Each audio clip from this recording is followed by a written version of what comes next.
Hi, welcome back to my YouTube channel. If you're returning, you just hear some.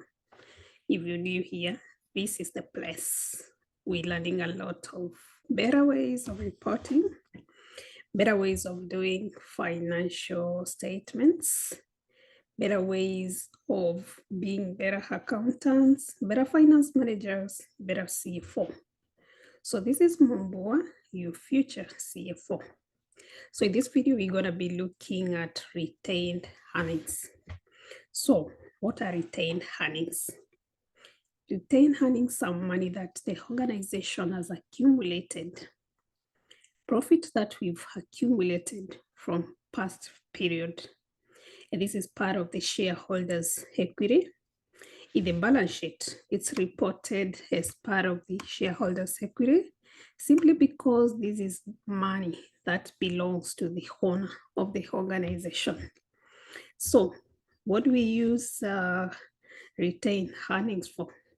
For example, if we want to pay dividends, we pay our dividends from retained earnings. We draw money from our retained earnings, we pay cash dividends. Another way of using our retained earnings is for capital investments. These are long-term investments that the organization does. The benefits will be accrued over a period of time. Let's say, for example, you want to buy equipment. You want to maybe invest on a new product or maybe a new product line. You want to buy a piece of land. You want to maybe buy offices. So basically, these are long-term investments that the organization is doing. You want to buy maybe a subsidiary, a new, maybe another organization. We have acquisitions of other organizations. So basically, this is what some of the ways the organization can use the retained earnings. We know there are three sources of funds for the organization. We have retained earnings, we have debt, and we have equity. And retained earnings is the source of capital that has the lowest cost. The cost of retained earnings is the lowest since this is money that we already have, profit that we've accumulated.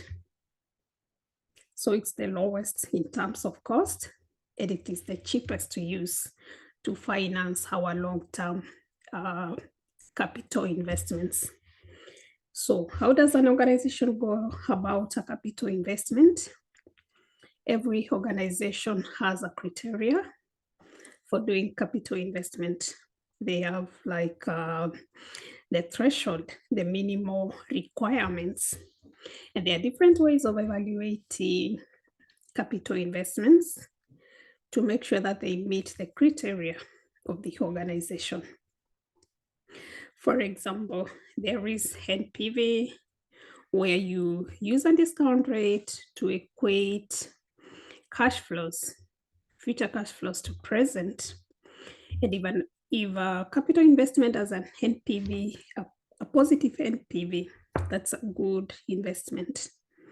For example, we have the internal rate of return, a discount rate that equates the present value to zero. We also have the payback period, the period it takes to recoup the original investment. We also have the profitability index, where we get the present value divided by the initial investment. So there are different ways you can evaluate a capital investment project. Then based on your minimum requirements, the threshold as an organization, now you're able to know if you proceed with a investment, or maybe you wanna maybe look at more or maybe evaluate more investments, because if they don't, whatever you have in hand doesn't meet your threshold. So we have what we call the weighted average cost of capital. And mostly this is used, this is what is used to discount as a discount rate.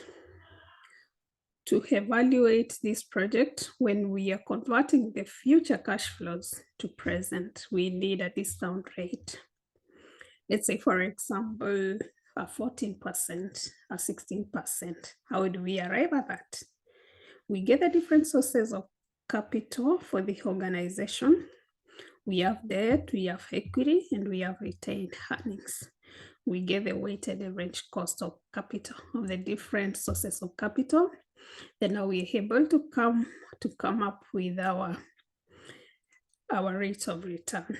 And that is what we use to evaluate this project. So basically that is what I had for you in this video. The different ways we use retained earnings, which is payment of dividends and capital expenditure.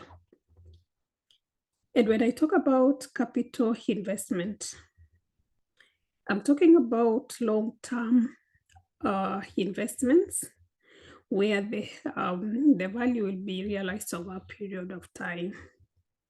So the organization will define the capital investment. They will gather information, evaluate. If it meets their threshold, they go on, they proceed with the investment.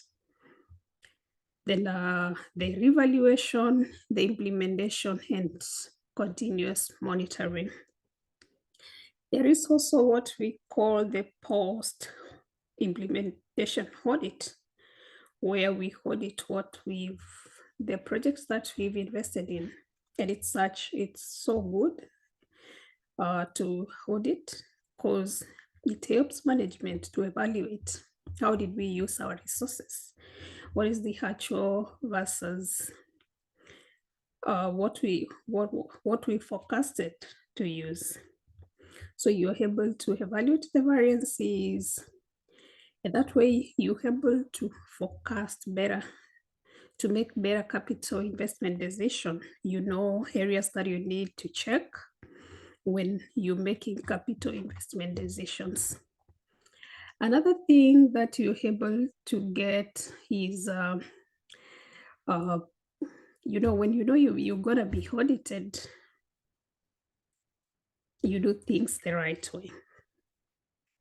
So management is put on the toes to make sure that they're investing in good capital investment projects, because they know at the end of the day they will be answerable and they will be audited.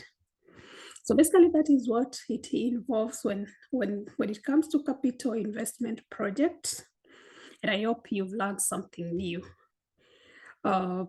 I'm going to be doing another video of how to evaluate the project using the different methods practically.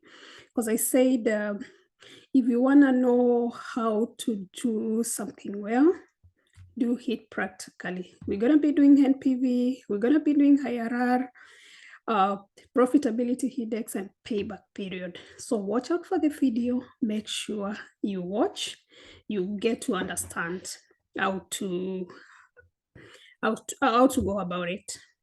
So with that said, thank you for staying with me all the way to the end. Don't forget to hit the subscription button, and together we want to grow better, we want to do things better. Thank you for watching. Be blessed.